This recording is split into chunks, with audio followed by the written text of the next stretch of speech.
My name is Nettie Ruth Bratton. I came to Georgetown a long time ago. My dad was a Methodist preacher in the Rio, Texas, conference. It was the Southwest Texas conference at that time. And there was just not ever any question. He had gone to Southwestern, and so there was no question, but that's where I'd go. Well, I was a student from 1945 when I came to 1948 when I graduated. I was also with two other girls in a class with Miss Bowden on how to teach piano to a group, because all of us were teaching to, one single person at a time, and she was helping us. And so I had this idea, well, we're learning how to teach a group.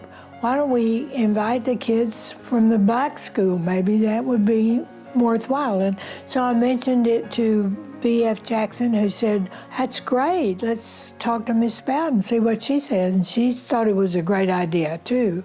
And so then they said, where shall we teach? And I said, well, at the Methodist church. Because at that time, every Sunday school class had a piano, because they had an opening service like in every Sunday school class.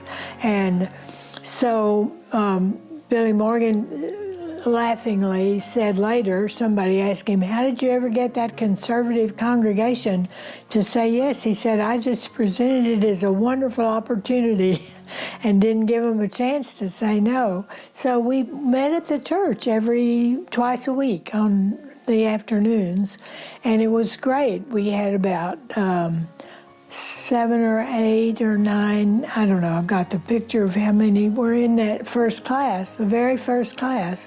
We walked down to the church twice a week and taught all these kids in a class. We had classes of 4 or 5, whatever it turned out to be.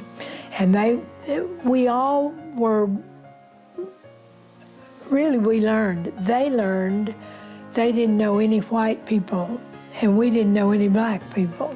So it was really a great experience. They found out we didn't have claws and all the things that they had thought we might have, and we found out they didn't have anything either, and it was wonderful.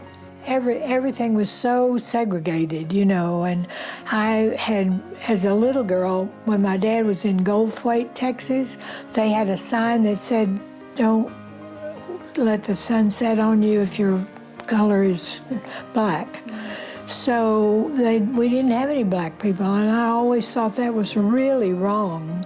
Well, that they would just learn about white people, and that they would, take a place in the community, which they did.